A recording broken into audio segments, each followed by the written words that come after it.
Promises of job creation. Did IBM keep its word? The votes are in. Lawmakers again facing off over voter ID requirements here at the Capitol. A new airline takes flight out of Columbia tomorrow. What it means for Mid-Missourians. KOMU 8 News at 10 starts now. From Studio 8A, coverage you can count on in high definition. This is KOMU 8 News at 10. I don't know that it's unique that a company does not want to share information about what they're doing. It's been nearly 3 years since IBM claimed it would hire 800 employees at its new service delivery center in Columbia by the end of year 2012. Good evening, everyone. I'm Jim Reed. And I'm Jennifer Long. The state offered the company tens of millions of dollars in incentives to come to Mid-Missouri. In return, IBM would create jobs. IBM eventually signed a contract with the state, lowering its number of promised jobs to 600. Now, KOMU 8's Danielle McCarthy joins us in the studio with more on whether or not IBM has held up its end of this multi-million-dollar deal that you paid for. As it turns out, it's hard to tell. Despite enjoying millions in public funding, IBM won't publicly talk about its jobs numbers.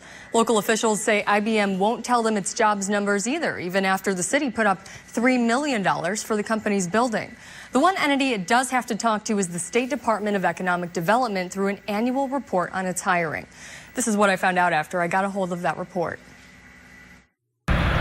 IBM doesn't want to tell us how many employees go in and out of this parking lot every day. And McDavid says, problems aside, he's glad IBM is here. I'd rather have 600 than none.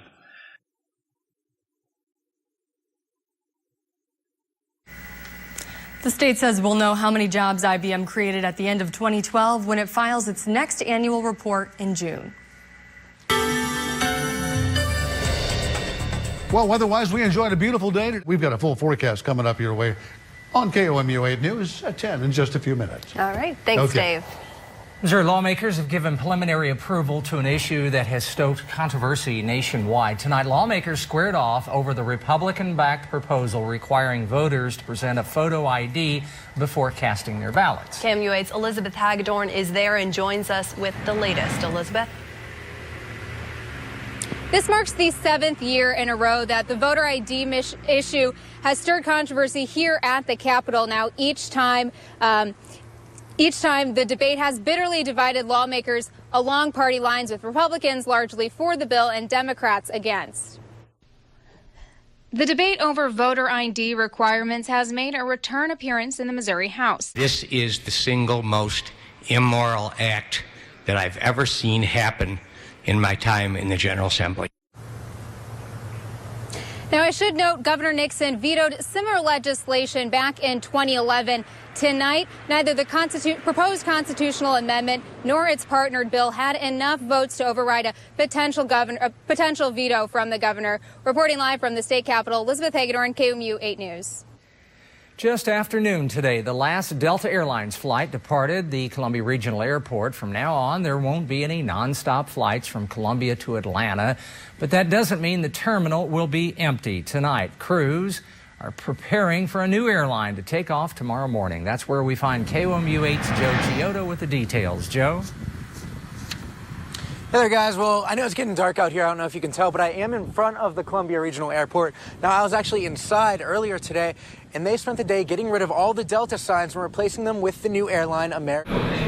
Change is nothing unheard of at Columbia Regional Airport, but perhaps one of the biggest we've seen is set to take off tomorrow. The switch from Delta to American. No more direct flights to Atlanta and Memphis, but rather you can head straight to Chicago or Dallas. And with that comes the opportunity to prove that change isn't always a bad thing. Now, airport officials did tell us that if Delta ever wants to return to Columbia, they, of course, would be more than welcome to have them back. Now, also, one more thing to note, on the Columbia Regional Airport's website, they did update the flight times and when they're taking off for American Airlines. You can get to that website through ours at KOMU.com. Reporting live in Columbia, Joe Chiodo, KOMU 8 News. Joe, thank you very much. And along with arriving at Columbia Regional, American Airlines has other changes ahead. Today, American and U.S. Airways approved plans to merge and create the world's largest airline. The carrier will keep the American Airlines name, but will be run by U.S. Airways CEO. After the break, if you don't click it, the ticket could be a lot higher.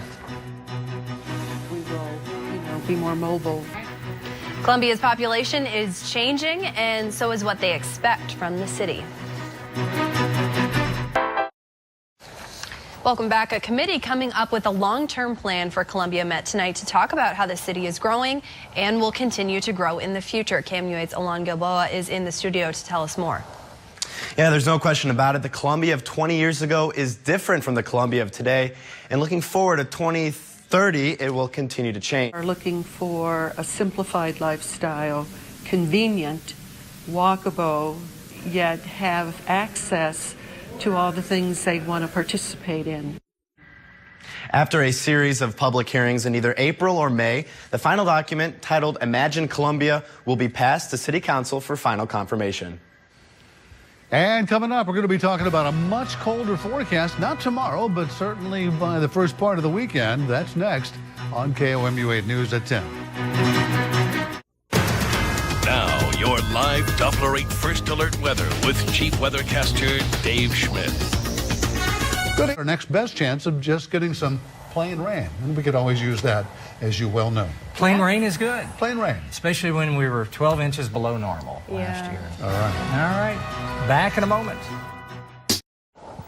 Welcome back. In case you forgot, how could you? It's the night before Valentine's Day. Many shoppers are looking for last-minute gifts. Shame on you. Downtown Columbia was full of shoppers tonight. The Candy Factory extended its hours for the last-minute rush. More than a dozen buyers were still waiting in line less than an hour before closing. Many customers were, of course, buying chocolates, candies, and other gifts. In Jefferson City today, lawmakers were talking about seatbelt laws. Democratic Senator Joe Kivana of St. Louis proposed the bill that would increase the seatbelt fine from $10 to $50. This is the fourth time the Transportation Committee has heard such a bill, but it's gained more support this year than in the past.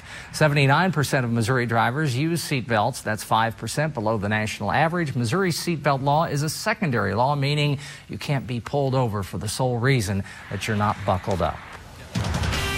Up next in sports, see if Mizzou basketball can get its first road win of the season. And your lottery numbers. Good luck.